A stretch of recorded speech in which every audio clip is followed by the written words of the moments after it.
2024년 10월 11일 오전입니다.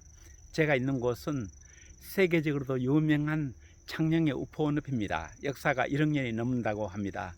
이 늘 규모가 아마 100만 평 가까이 될 것 같아요. 이 엄청난 규모의 이 늪이 전혀 인공적이지 않고 1억 년 이상의 역사를 자연스럽게 이렇게 형성되어 온 세계적으로 유명한 생태보고입니다. 이 유명한 우포늪에서 이 1억 년 이상의 역사를 가진 이 우포늪의 현장에 맞게 오늘 인류 문명에 대해서 좀 생각해 보고자 합니다. 저는 제가 어린 시절을 경북 영일군 죽장면 하웅리라는 아주 그 첩첩산골, 완전히 그 문명과는 거의 동떨어진 그런 곳에서 어린 시절을 보냈습니다. 버스를 타려고 하면 최소 청하까지 나가야 이제 버스를 탈 수 있었거든요. 60리길이 됩니다. 그리고 시장에 가려고 해도 청하장이라든가 가려면은 한 60리길을 걸어가야 했고요. 또 이 옥산, 마산, 영덕 쪽에 있는 옥산장이라든가 보경사 쪽에 있는 송라장을 가려고 해도 험한 산을 넘어 가지고 30리길 이상을 가야 되는 완전히 문명과 동떨어진 이제 그런 곳에 살았습니다. 운반수단이라고 해봤자 지게, 여성들은 머리에 이고 남성들은 지게에 짊어지고 이제 그렇게 우리가 현재 시각으로 보기에는 참 힘들게 그렇게 살았죠. 그런데 우리 현재 생각으로 보면 얼마나 불편했을까 이렇게 생각할 수 있지만은 그 당시에 살아본, 제가 20세 가까이 그곳에 살았어요. 근데 그 당시에 그 교통이 불편하고 문명과 동떨어진 시대를 살면서도 전혀 그러한 삶이 불편하다는 것을 느껴보지 못했어요. 오히려 어떤 면에는요, 어느 날이 이 갖가지 없는 게 없잖아요. 뭐 손에 핸드폰 들고 전 세계의 사람들과 교통할 수 있고 전 세계의 모든 상황을 한눈에 들여다볼 수 있는, 그리고 비행기 타면은 뭐 한두 시간이면은요 정말 우리나라 끝에까지 가고 한두 시간이면은 정말 중국 같은 가까운 일본 같은 나라 이런 외국까지 갈 수 있는 이러한 편리한 교통이 발달된 이런 시대를 살면서도 오히려 불편하면 오늘날 훨씬 더 많은 것 같아요. 스트레스도 많은 것 같고요. 이상하죠. 우리 인류가 문명을 발전시킬 때는 그 문명이라는 사전적 의미는 인류가 역사를 이어오면서 사회적으로 이루은 발전적 결과물이라고 이제 사전적인 의미는 그렇게 되어 있거든요. 우리 인류가 역사를 이어오면서 어떤 발전이 됐다면은 불편했던 게 불편하지 않아야 되잖아요. 그런데 이상하게 문명이 발달할수록 오히려 어떤 면에 우리 인간의 체감, 불편함이 훨씬 더 많아지는 것 같아요. 왜 이런 일이 생길까요? 저는 여기에는 성경을 통해서 저는 그 해답을 얻었습니다. 창세기 4장에 보면은요, 이제 가인이 나옵니다. 가인은 인류의 2대 조상이죠. 1대 조상이 아담과 하와이고, 이제 2대 조상이 가인과 아벨인데, 이제 가인과 아벨이 하나님께 제사 드리는데, 하나님이 아벨의 제사는, 동생 아벨의 제사는 받으시고, 형인 가인의 제사는 받지 않으시자, 그만 순간적으로 욱하는 마음에 어떤 시기심 때문에 그랬겠죠. 동생 가인을 죽이게 되고 맙니다. 그리고 범죄하고 난 뒤에 하나님께 아주 진노의 그 책망을 듣고요. 하나님께 가까이 가면서 정말 회개하고 가까이 갔어야 되는데, 창세기 4장 16절에 보면은 가인이 여호와 하나님 앞을 떠나 이렇게 되어 있습니다. 그 말이 참 의미가 있어요. 우리 하나님은 무소부지하신 분으로서 어디든지 계시는 분이시기 때문에 우리 인류가 결코 하나님 앞을 떠날 수 있어요? 없어요.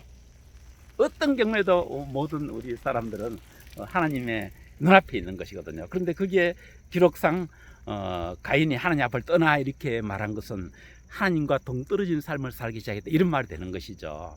그러면은 하나님과 동떨어진 인류의 조상, 2대 조상 그 가인이 이제 어떤 삶이 펼쳐졌는가가 이제 17절부터 16절, 17절부터 나와 있습니다. 그거 보면은 17절에 보면은요, 가인이 난데없이 성을 쌓는 이야기가 나와요. 전에는 뭐 일반적으로 오늘날 같은 주택은 아니겠지만은 그냥 사람이 살 수 있는 주거 형태의 주택만 가지고 있었다면은 창세기 4장 17절 하나님과 멀어져 간 그 가인의 삶에 보면은 난데없이 성을 쌓아요. 왜 성을 쌓았을까요? 아마 일반적인 주택은 사람들이 맘만 먹으면 누구든지 들어올 수 있잖아요. 혹시 나를 해치지 않을까? 어떤 이런 불안감, 어떤 이런 불안감에 자기를 보호하기 위해 가지고 아무나 마음대로 들어올 수 없도록 좀 규모가 큰 성 형태의 그런 구조물을 지은 것으로 나와 있습니다. 그런데 좀 더 내려가 가지고요, 가인의 후손이 또 나와요. 창세기 4장 22절에 보면은 그 후손들이 성을 쌓고 성 안에 사는 것으로도 부족해 가지고 나중에 보면 철을 이용해 가지고 날카로운 어떤 기계를 만들었다. 무기겠죠. 이제 그런 걸 만들었다. 이제 이런 기록이 나오고 있습니다. 우리가 이 문명이라는 단어가 사전적 의미로는 인류가 역사를 이어오면서 사회적으로 이런 그 발전적 결과물이라고 되어 있지만은 성경적인 의미로 보면은 인류가 점점 더 하나님께로부터 멀어지게 되면서 멀어지게 되는 그 공백을 메우기 위해 가지고 불안감이라든가 뭐 어떤 그런 공허함 이런 것을 메우기 위해 가지고 점점 더 발전시켜 왔던 것을 이제 창세기에서는 그렇게 우리가 알 수가 있습니다. 저는 어떤 면은 오늘날도 그렇다고 생각합니다. 옛날 문명 이전 시대 사람들에 비해서야 얼마나 편리한 게 많습니까? 그런데도 불편함에 대한 실제적인 체감은 더 많이 할 것 같아요. 이 해답을 사도행전에서 참 놀라운 성경 말씀을 통해 기록을 해주고 있습니다. 사도행전 3장에 보면 베드로 사도가 성령을 받고 은혜를 충만히 받은 이제 하나님과 관계가 회복된 베드로가 성전에 예배드리러 가다가 성전 문에 나면서부터 안전병이 된 환자를 만납니다. 그때 그 환자가 돈 좀 달라고 할 때 베드로가 뭐라고 말했냐면은 내게 은과 금은 없거니와 내게 있는 것으로 내게 준다 하면 이제 예수를 전하게 됩니다. 그런데 이 기록이 좀 놀랍지 않습니까? 왜 베드로에게 왜 은과 금이 없었을까요? 사도행전 2장에 보면은요, 성령의 충만 은혜를 얻은 초대교회 신자들은 말이죠, 자신들의 가진 재산까지 다 이렇게 나눠 가지고 재산이 없는 헐벗은 굶주린 사람들에게 나눠져 가지고 헐벗은 굶주린 사람들까지 다 이렇게 돈 맛을 톡톡히 보던 그런 때란 말이에요.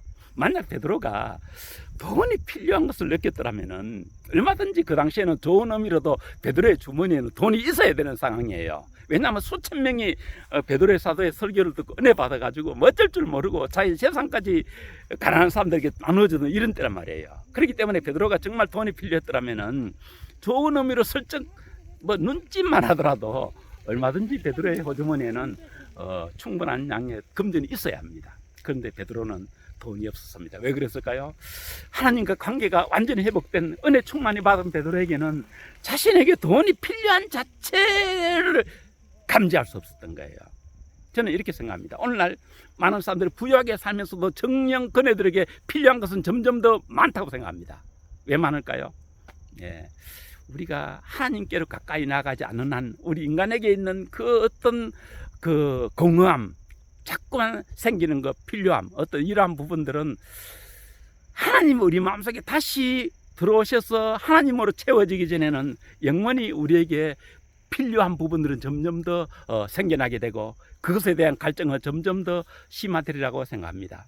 오늘 저 1억 년 이상의 역사를 가진 우폰업에서 인류의 문명, 과연 인류의 문명은 인간의 필요를 진정한 그 채워줄 수 있는 그러한 역할을 할 수 있는가, 이런 점을 제가 이제 1억 년 이상의 역사를 지닌 우폰업에서 여러분들과 함께 나눠봤습니다. 부디 저와 여러분들에게, 물론 문명 자체가 나쁘진 않습니다. 그러나 하나님과 관계가 가까워지면서 발전되는 문명은 자연에도 이렇고 우리 사람들에게도 이렇겠지만 하나님과 거리가 멀어지는 문명의 발전은 아무리 그 발전을 이루어도 인간이 얻고자 하는 것을 얻지 못할 뿐만 아니라 점점 더 마음속의 갈증과 필요한 것은 점점 더 많아진다는 것을 이제 성경 말씀을 통해서 함께 묵상을 해봤습니다. 저와 여러분들에게 진정 우리의 필요를 온전히 채워주실 하나님이 저와 여러분들에게 계시고 우리가 그 하나님께 가까이 감으로 말미암아가 정말 우리 마음속에는 어떤 것이 필요한가 하는 그런 생각 자체까지 잊어버리는 이런 충만한 삶으로 사시기를 우리 주 예수 그리스도 이름으로 축복을 드립니다. 아멘.